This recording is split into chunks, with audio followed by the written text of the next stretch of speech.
जी, क्या नाम है आपका? भाई साहब मेरा नाम एडवोकेट गौरव झा और हम लोग यहाँ इस टाइम वर्तमान में मौजूद हैं नगर पालिका गोला गोकरणनाथ खीरी। और हम लोगों की समस्याएं सिर्फ यही हैं कि नगर पालिका गोला के द्वारा जो हम लोगों को अचानक ये नोटिसें प्रोवाइड कराई गई 10/1/2025 को, सॉरी हाँ 10 जनवरी 2025 को, जिसमें इन्होंने बिना कोई पूर्व सूचना के कई सौ गुना, मतलब कई सौ गुना 470 का इन्होंने लगभग 9-10 हज़ार रुपये हाउस टैक्स और वाटर टैक्स बढ़ाया है जी। हम लोगों की समस्याएं ये हैं कि देखिए ये 2023-24 में हम लोग से हाउस टैक्स वाटर टैक्स के नाम पर 235 रुपये लिया गया था जो कि 470 रुपये होता था। उसके बाद आपने 23-24 के बाद 24-25 में कर चार्ज बढ़ाया गया, तो हम लोगों ने शहर स्वीकार कर लिया जो कि लगभग 1956 रुपये समथिंग हुआ। ठीक है, कोई बात नहीं, हम लोगों ने सबमिट कर दिया।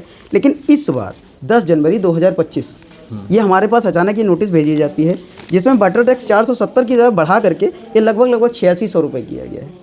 देखिए, ये जो आपको नोटिस भेजी गई है जी, ये बाहरी माप के आधार पर सर्वे करके भेजा गया है। हाँ सर। इसमें आपको 30 दिन का समय भी दिया गया है। ठीक। अगर ये आपको इसमें एरिया ज़्यादा या कम जो भी लगता है तो आप इसके लिए 30 दिन के अंदर में अपनी आपत्ति दे सकते हैं। ठीक ठीक। तो ये तो हो गई नोटिस की बात। ठीक।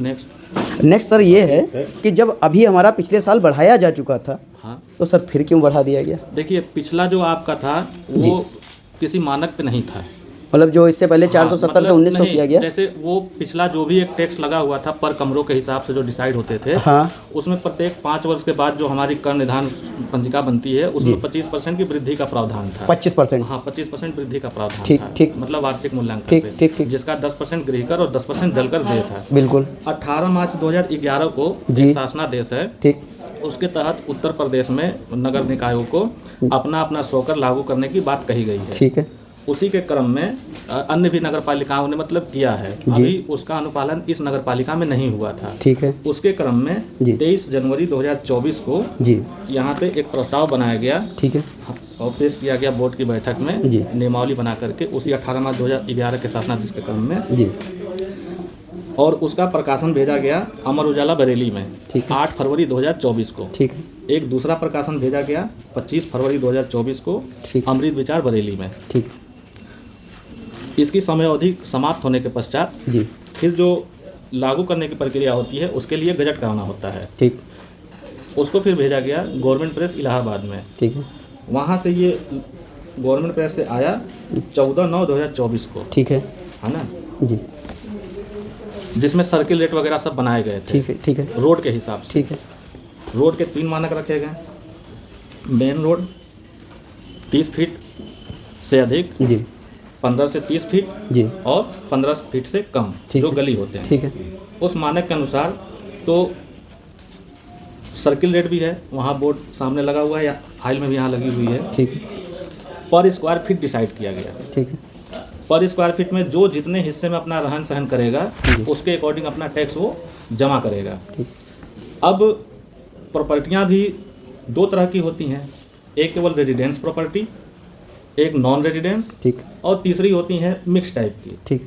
मतलब जिसमें रेजिडेंस भी हो और नॉन रेजिडेंस भी। ठीक। तो मौके पर जैसा निर्माण है उसके अकॉर्डिंग पर स्क्वायर फीट के हिसाब से जी जो है सर्वे करा करके भवन संबंधित भवन स्वामी को भेजा गया। ठीक।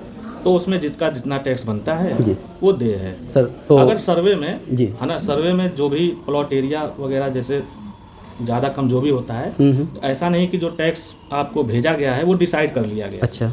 उसके लिए 30 दिन का समय है। ठीक। नहीं तो सर जैसे दुकान है, हाँ, तो दुकान का रेट अलग होगा, मकान का रेट अलग होगा या पूरा एक लगेगा? रेट एक ही है। जैसे मेन रोड का 90 पैसा है, अब मैं आरसीसी की बात कर रहा हूँ, और उससे अंदर 15 से 30 फीट का 60 पैसा है, गली में 15 फीट से कम है तो 50 पैसा रेट है। मैं आरसीसी का बता रहा हूँ क्योंकि ज़्यादातर मकान आरसीसी, तो ये रेट है।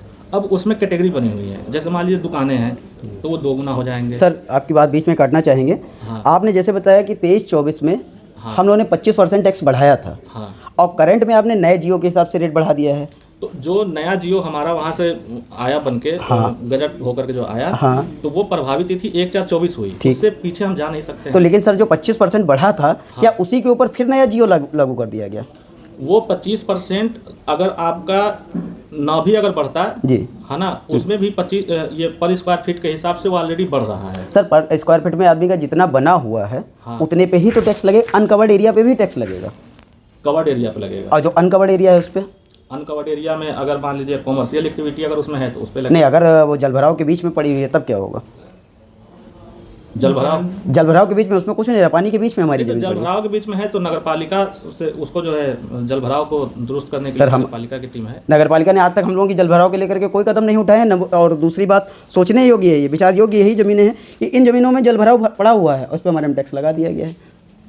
सर बात तो यही हम लोग इसी समस्या को लेकर के, और दूसरे नंबर बात सर हम लोग सिर्फ इतना कहना चाहिए, जैसा कि शुरुआत में आपसे ये कहा जी कि ये जो आपको नोटिस भेजी गई है, ठीक, इसमें 30 दिन का समय है। सर तो क्या 10,000 का हम लोग क्या उम्मीद माने? 10,000 की हम लोग किस रेशियो में हम लोग कर निर्धारण में आएंगे? और स्क्वायर फीट में जो भी है वो आपको दे होगा। किस रेट से? मेन रोड का 90 पैसा, उसके अंदर 60 और गली का। सर इससे पहले किस हिसाब से लिया जाता था? उसका कोई पर स्क्वायर फीट का कोई मानक नहीं था, पहले मानक नहीं था। तो सर बताइए, ये अचानक हम लोग के ऊपर इतना कराभार जो लागू किया जाएगा तो इसको कैसे आम जनता सहन कर पाएगी? अब देखिए आम जनता, सर हम लोगों को हितों को ध्यान में रख करके अगर नगरपालिका गोला या हमारी राज्य सरकार अगर उसके लिए आपत्तियां ली जा रही हैं, हाँ है ना, और जो भी मानक बनी है उसके अकॉर्डिंग जो भी उनका टैक्स बन रहा है, हाँ, और फिर उसको सही भी किया। सर देखिए, हम लोग इस समस्या को लेकर के इसलिए आए हैं क्योंकि आम जनमानस, हम लोग की प्रतिव्यक्ति आय अभी नहीं बढ़ी है। प्रतिव्यक्ति आय जो पहले 23-24 में चल रही थी उसी हिसाब से 24-25 में भी चल रही है, लेकिन टैक्स जो हमसे कई 100 गुना, मतलब 470 का 9,000, तो मेरे हिसाब से 200 गुना हो गया। ये आप एक नोटिस लेकर के आए हैं जी। अभी जैसे शिवम वो देखना, जो बड़े बड़े प्रतिष्ठान हैं उसमें कुछ ऐसे जैसे शादी घर हैं या फिर सर वो कमर्शियल एक्टिविटी है, उसमें आज भी 3-3, 400 रुपए का टैक्स लगा हुआ है। सर वो सर तो वो कमर्शियल एक्टिविटी वो उससे अर्न कर रहे हैं, वो अर्न कर रहे हैं। हम लोगों को सर कोई अर्निंग नहीं हो रही है उस एरिया से। मानक जब बनेगा तो सबके लिए बनेगा सर, वही चीज़ ना, उसमें कमर्शियल, लेकिन उसमें एक कमर्शियल भी आएंगे और रेजिडेंशियल भी। सर वो बात आपका कहना बिल्कुल सही, लेकिन एक मिडिल क्लास जनता के ऊपर इस तरीके से अगर दोषारोपण करो का किया जाएगा तो आम जनमानस का कि हम लोग का जीवन यापन कहाँ से होगा? ये बताया, अगर हम 10,000 टैक्सी दे देंगे तो आजीविका कहाँ चलाएगा? जैसे एक मानक एक मतलब बनाया गया था कि पर कमरे 100 रुपया, क्यों सर पर कमरे 100 रुपए का था जी। अब जैसे मान लीजिए किसी की जगह 500 वर्ग फीट की है, हाँ, कोई गरीब आदमी है, ठीक है, ठीक, उसके परिवार में सदस्यों की संख्या भी ज्यादा है, ठीक है, तो उसने क्या काम किया, 10 बाई 10 के 3 कमरे बना लिए, ठीक है, तो कितने स्क्वायर फीट में रह रहा है वो? 300 स्क्वायर फीट। 10 बाई 10 के 3 कमरे यानी 300 स्क्वायर फीट में रह रहा है जी, ठीक है। और मान लीजिए किसी के पास जगह ज़्यादा है, 1000-2000 की जगह है, ठीक है, और उसने थोड़ा बड़ा कमरा बना लिया जी, 15 बाई 12 बाई 15 का बना लिया, है ना, 12 बाई 20 का बना लिया, मतलब थोड़ा बड़ा कमरा बना लिया जी। तो अब अगर देखा जाए, या 20 बाई 10 का बना लिया, हॉलनुमा टाइप का बना लिया, तो उसका कितना हुआ? 200 हुआ। या 15 बाई 20 थोड़ा हॉल में बना लिया, वो भी 300 स्क्वायर फीट बनेगा, है ना। तो अब जब आप टैक्स लेने के लिए जाएंगे तो क्या होगा भाई, ये 500 स्क्वायर फीट में इसका रहन सहन है, तो इसने 10 बाई 10 के 3 कमरे बना लिए हैं जी। तो 3 कमरे का 300 गृहकर 300 जलकर, और जबकि गरीब आदमी है, परिवार में सदस्यों की संख्या भी उसके ज्यादा है, तभी तो उसने कमरे ज्यादा बना लिए जी जी। तो बस सर हम लोग इसी समस्या को लेकर के आए हैं, खत्म होने वाली है। 10 बाई 10 के उसने 3 कमरे बना लिए जी, तो 300 गृहकर 300 जलकर कितना हुआ? 600 रुपये हुआ। और किसी कोई आर्थिक रूप से संपन्न है, उसके पास प्लॉट एरिया भी ज्यादा है, हाँ, उसने बड़ा कमरा बना लिया, हॉलनुमा टाइप का बना लिया, 15 बाई 20 का बना लिया, वो भी 300 स्क्वायर फीट में रह रहा है। उसके पास गए तो कितना कमरा है भाई? 1 कमरा है, उसका 100 रुपए गृहकर 100 रुपया जलकर, ठीक। तो सर असमानता हुई कि नहीं? तो सर इसी असमानता को दूर करने के लिए जी, इसी असमानता को दूर करने के लिए पर स्क्वायर फीट पे इस चीज को किया गया सर, तो कि जो जितने स्क्वायर फीट में रहेगा वो अपना टैक्स दे होगा जी। सर यही बात, अब हम आपकी बात को बीच में फिर काटेंगे और हम ये कहना चाहेंगे, जैसे आपने कहा कि एक मिडिल क्लास व्यक्ति मान लीजिए 300 स्क्वायर फीट में रह रहा है और उसको पैतृक संपत्ति पे कुछ संपत्तियां मिली हुई हैं और उसका एरिया ज़्यादा है लेकिन अभी वो बना नहीं है, अनकवर्ड एरिया है, और अनकवर्ड एरिया के ऊपर अगर टैक्स इस तरीके से लग जाएंगे, अनकवर्ड में रेजिडेंशियल अगर एरिया है तो उसके ऊपर टैक्स दे नहीं है, कॉमर्शियल अगर तो सर बस रेजिडेंशियल एरिया पे ही टैक्स आए। अच्छा देखिए, उसमें एक चीज कि किसी का मकान जी अगर 10 साल से कम अगर उसमें आता है जी, तो उसको 25% छूट का प्रावधान है रेजिडेंस एरिया, मतलब 25% का छूट हमें देना ही देना है ना। लेकिन अगर उसका मकान 10 से 20 साल पुराना अगर है, मैं रेजिडेंस की बात कर रहा हूँ, 10 से 20 साल अगर पुराना है तो 32.5% छूट का प्रावधान है, और 20 साल से ज़्यादा चाहे जितना भी पुराना उसका मकान हो, है ना, तो उसका जो भी रेजिडेंस का टैक्स बनेगा उसमें 40% छूट का प्रावधान है। हमारा सर हम लोगों को छूट पुराना है तो हम लोगों को तो छूट और तो मिलना दूसरा जी। चीज आप एक नोटिस लेकर के आए हैं, ठीक है, ठीक। और भी कई भवन ऐसे हैं, हाँ है ना, तो 100 में मान लीजिए कि 10% हमारे पास कुछ इस तरीके से आती हैं, तो उसमें हम सही तरीके से उसको डिसाइड नहीं कर पाएंगे जब तक हम उसको 100% ग्राउंड लेवल पे उसको हम इम्प्लीमेंट ना कर दें। तो जब हम उसको ग्राउंड लेवल पे जब उसको इम्प्लीमेंट करेंगे जी। तो उसमें हो सकता है कुछ प्रॉपर्टियां ऐसी भी निकल करके आएंगी जिनका जो है पहले से ही टैक्स ज़्यादा लगा हो, और अगर पर स्क्वायर फीट के हिसाब से अगर कम हो रहा है ना, तो उसके बारे में भी जो है विचार किया जाएगा।